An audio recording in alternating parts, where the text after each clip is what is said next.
Hi friends, welcome back to my channel. In today's video, I'm going to show you how to reset accessibility settings on Samsung Galaxy F06 5G. If you're new here, don't forget to subscribe and give this video a thumbs up. Now let's dive in. Step 1. First, unlock your phone and open the Settings application.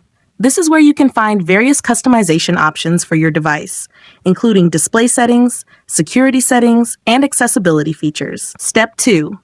Now, locate the search icon in the top right corner and tap on it. The search feature makes it much easier to find specific options without having to scroll through multiple menus manually. Step 3. In the search bar, type Reset Accessibility Settings and wait for the results to appear. This will bring up relevant options related to your accessibility settings. Step 4. After performing the search, find the Reset Accessibility Settings option from the search results and tap on it. Choose the Reset Accessibility Settings option again. Step 5. For the last and most important step, locate the Reset Settings option. Tap Reset Settings, enter your password, and tap Reset again. Your accessibility settings will be restored instantly.